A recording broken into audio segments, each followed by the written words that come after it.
পিঠা তো অনেকেই খেয়েছেন, কিন্তু সিরিঞ্জ দিয়ে এরকম ডিজাইনের পিঠা তৈরি করে খেয়েছেন কি? যদি না খেয়ে থাকেন তাহলে আজকে বিয়েবাড়ি ডালার জন্য স্পেশাল এই পিঠা রেসিপিটি নিয়ে আসলাম। পিঠাটি তৈরি করার জন্য প্রথমেই লাগছে আমার এখানে সিদ্ধ চাউলের গুঁড়া। আমি একটা বাটির ভিতরে সিদ্ধ চাউলের গুঁড়া নিয়ে নিলাম, গোল একটা চামচের 4 চামচ। এখন আমি এখানে 1 চা চামচ লবণ দিয়ে ভালো করে একটু মিশিয়ে নিলাম। এখন আমি বলক পাড়া গরম পানিটা একটু 5 মিনিট ঠান্ডা করে রেখে তারপর আমি এই পানিটা ধীরে ধীরে এই চাউলের গুঁড়ার ভিতরে অ্যাড করব। আর বারবার নাড়াচাড়া করে দেখে নিব পর্যাপ্ত পরিমাণ হয়েছে কিনা। অনুমান করে এই চাউলের গুঁড়াতে পানিটা মিশিয়ে নিতে হবে। এখন ভালো করে মথে নিতে হবে। মথে নেওয়ার পরও যদি মনে হয় চাউলটা দানা থেকে গেছে তাহলে শিলপাটাতে একটা বাটা দিয়ে নিলেই হবে। এতে ভয়ের কোনো কারণ নেই, জাস্ট 5 মিনিট লাগবে একটা বাটা দিতে, কারণ চাউলটা আগে থেকে গুঁড়া করা। চাউলটা কিন্তু আমার খুব সুন্দরভাবে আঠালো আর সফট হয়ে গেছে। এখন আমি এটাতে দুভাগে ভাগ করে ফুড কালার অ্যাড করব। একটাতে আমি গ্রিন কালার দিয়ে দিব, আরেকটাতে আমি পিঙ্ক কালার দিয়ে দিব। দুইটা কালারে আজকে এই পিঠাটা তৈরি করব। কালার দুইটা ভালোভাবে মিশানো হয়ে গেছে। এখন পিঠা তৈরি করার জন্য আমার লাগবে 2টা সিরিঞ্জ। আমি এই 2টা সিরিঞ্জের মাধ্যমে পিঠাটা তৈরি করব। তবে আপনারা যদি চান সিরিঞ্জ দিয়ে পিঠা তৈরি করবেন না, সেই ক্ষেত্রে পাইপিং পলিব্যাগে ভরেও কিন্তু এই ডিজাইনটা তৈরি করতে পারেন। এখন আমি একটা রুটিবেলা পিঠার উপরে ডিজাইনের পেপারটা নিয়ে নিলাম।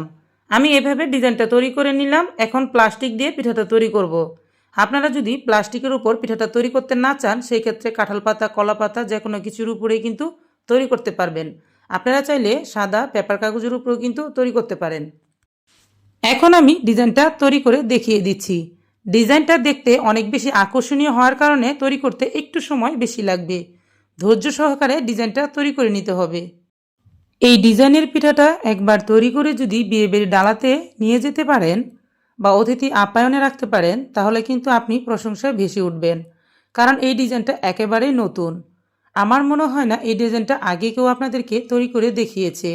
তাই আমি শুরুতে বলে দিয়েছি এটা বিয়েবাড়ির ডালার জন্য স্পেশাল একটা পিঠার ডিজাইন। আপনারা যদি আমার ইউটিউব চ্যানেলে নতুন থাকেন অথবা আমার পেজে নতুন কেউ থাকেন তাহলে অবশ্যই ফলো করে দিবেন আর নোটিফিকেশন বেলটি অন করে দিবেন। এতে খুব দ্রুতই আপনাদের কাছে আমার নোটিফিকেশনগুলো পৌঁছে যাবে, আমি যাই কিছু আপলোড করি না কেন।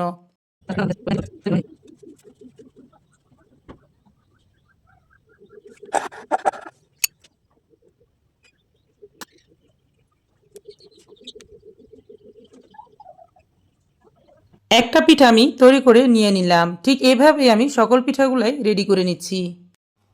পিঠাগুলো আমার রেডি হয়ে গেছে।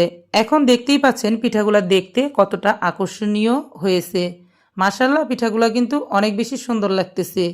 আর এই পিঠাগুলোকে কিন্তু এখন ভাপ দিয়ে নিতে হবে। আমি একটা হাঁড়ির ভিতরে আগে থেকে পানি বলক পেরে নিয়েছি, এখন ভাপ উঠতেছে।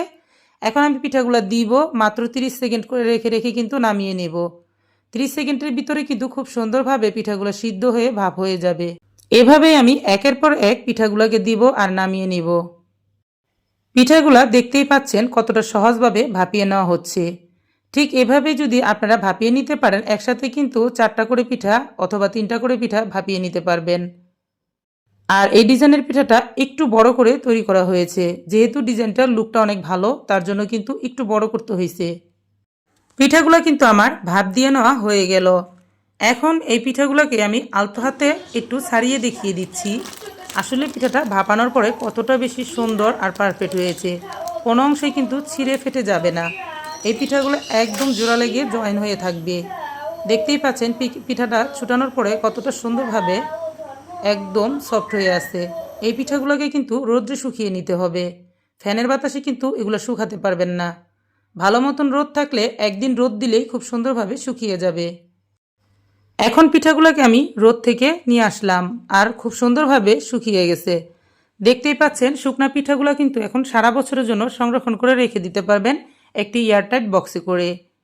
আর যখনই খেতে ইচ্ছে করবে বের করে হালকা একটু রোদ্রে দিয়ে তারপরে কিন্তু ভেজে খেতে পারবেন। সংরক্ষণ করা পিঠাগুলো ঘরে থাকার পরে হালকা একটু ড্যাম হয়ে যায়, যার কারণে রোদ্রে দেওয়ার পরে পিঠাগুলো ভাজলে অনেক বেশি ফুলকো হয়। আর এই পিঠাটা কিন্তু ছোট বড় সকলেরই অনেক বেশি পছন্দের। এখন পিঠাগুলো আমি আপনাদেরকে ভেজে দেখিয়ে দিচ্ছি। দেখতেই পাচ্ছেন গরম তেলে পিঠাগুলো দেওয়ার সাথে সাথে কতটা বেশি ফুলে ডাবল হয়ে যাচ্ছে।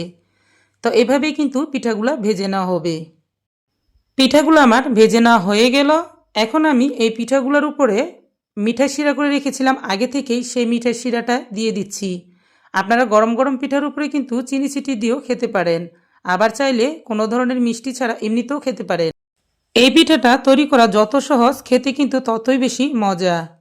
আর এরকম সুন্দর সুন্দর রেসিপি পাওয়ার জন্য আমার ইউটিউব চ্যানেল এবং ফেসবুক পেজকে ফলো করে রাখতে পারেন।